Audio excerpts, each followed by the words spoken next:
நான் ஒரு ஷார்ட்ஸுக்கு ரெடி பண்ணிகிட்ருக்கேன். Concept is interesting. ஓகே, என்னென்னா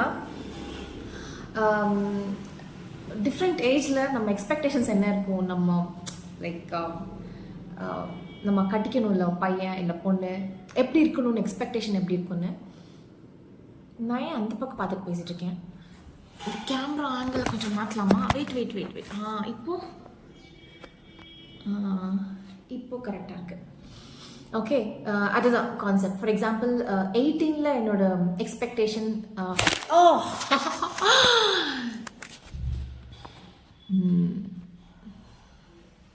ஓகே 18ல் என்னோட எக்ஸ்பெக்டேஷன் எப்படி இருக்கும், அதே மாதிரி 25ல் எவ்வளோ இருக்கும், 30ல் எப்படி இருக்கும், 32ல் எப்படி இருக்கும். ஸோ இந்த மாதிரி ஒரு ஷார்ட்ஸ் பண்ணலாங்க. இன்ட்ரெஸ்டிங்காக இருக்கும்னு நினைக்கிறேன். பார்க்கலாம். ரெடியாக இருக்கேன் பண்ணுறதுக்கு. சி எப்படி வரும்னு. ஆக்சுவலி நான் இந்த வீடியோ போடும்போது நீங்கள் அதை ஆல்ரெடி பார்த்துருப்பீங்க. ஆக்சுவலி என்னோட விலாக்ஸில் நான் வந்து ரொம்ப கான்ஷியஸாக பேசுவேன். ரொம்ப லைக் டீசெண்டாக பேசணும், லைக் சென்டென்ஸ் எல்லாம் கரெக்டாக இருக்கணும் அப்படின்னு நிறையா டேக்ஸ் எடுப்பேன். ஒரு சின்ன ஒரு விஷயம் பேசுகிறதுனாலும் கூட நிறைய டேக்ஸ் எடுத்து அது ரொம்ப கரெக்டாக இருந்தால் மட்டும்தான் போடுவேன். என்னோட வீடியோஸ் எல்லாம் விலாக்ஸ் எல்லாம் பார்க்கும்போது கொஞ்சம் கூட நேச்சுரலாகவே நான் இருக்கிற மாதிரி தோணாது. யாரோ வேறவங்கள பார்க்குற மாதிரி தான் தோணும். பிகாஸ் அது ரொம்ப ஆர்டிஃபிஷியலாக இருக்கும்னு நான் நினைக்கிறேன். இந்த கான்ஷியஸ்னஸ் எனக்கு அதிகமாகவே இருக்குது. லைக் இப்படி தான் இருக்கணும், இப்படி தான் பேசணும் அப்படின்னு சொல்லிட்டு. பட் எனக்கு அது பிடிக்கல. எனக்கு நேச்சுரலாக இருக்கணும் என்னோடய வீடியோஸில். நான் ரெகுலராக எப்படி இருக்கேனோ அதே மாதிரி எனக்கு என்னோடய வீடியோஸில் இருக்கணும். பட் அது டைம் ஆகும்னு நினைக்கிறேன். பார்க்கலாம். நான் எடுக்கிறது 1 minute வீடியோ, ஆனால் it takes like 45 minutes to shoot the video. Because பாருங்கள், சவுண்ட் அவ்வளோ சவுண்டு, டைலாக் தப்பாக சொல்லுவேன், எக்ஸ்ப்ரெஷன் சரியாக தர மாட்டேன். அந்த 1 minute வீடியோ ஷூட் பண்ணுறதுக்குள்ளே நான் ஃபுல்லாக டயர்டாக ஆயிடுவேன். பாருங்கள், இப்போ வெஹிக்கல் சவுண்ட் வருது. இந்த சவுண்டை நான் எடுக்கவே முடியாது. I need to wait. ஏண்டா தலையில் தட்டுற இப்படி?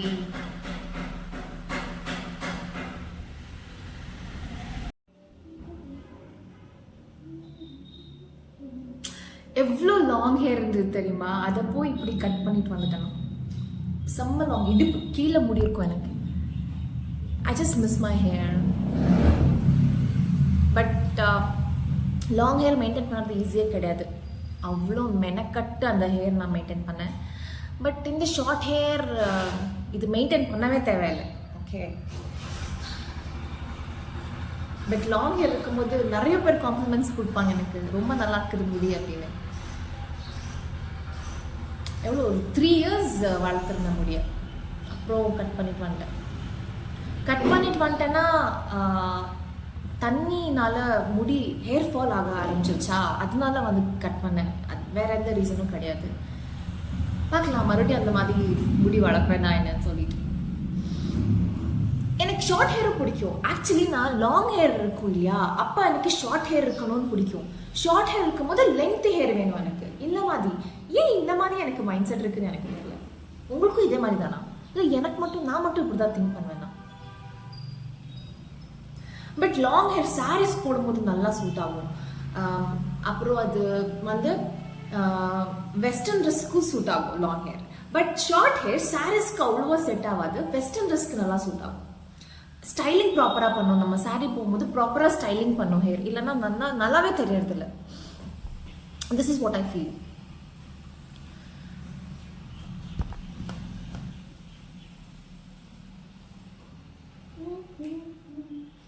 நான் ரீசெண்டாக ஒரு சாங் பார்த்தேன்.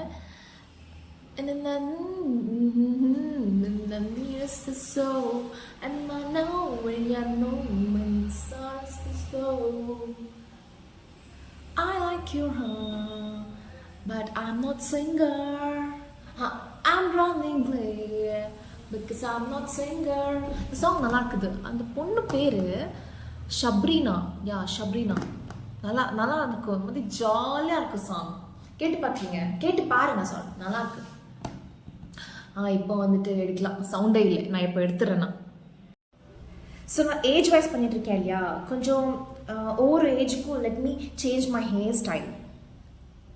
Not a big difference, but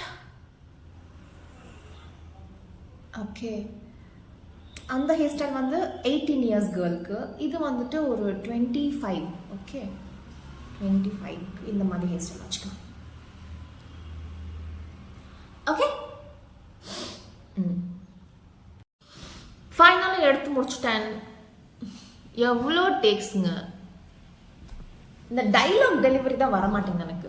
ஃப்ளூவெண்ட்டாக பேசணும் இல்லையா, அது வரமாட்டேங்குது. கொஞ்சம் ஸ்லோவாக தான் பேசுவேன்.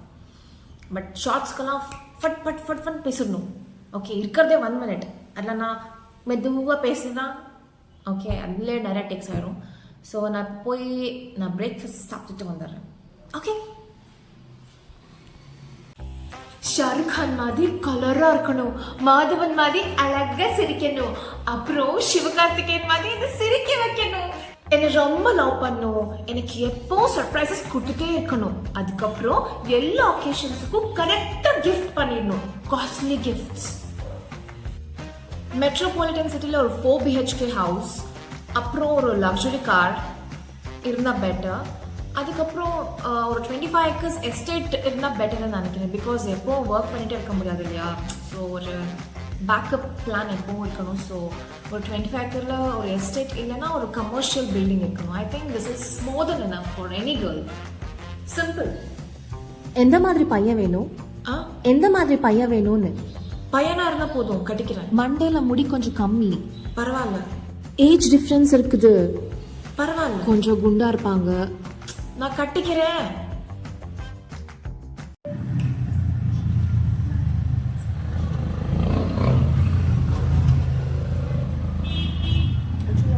How to make yellow milk. நான் இன்னைக்கு உங்ககிட்ட ஒரு சீக்ரெட் ரெசிபி சொல்லி தர போகிறேன்.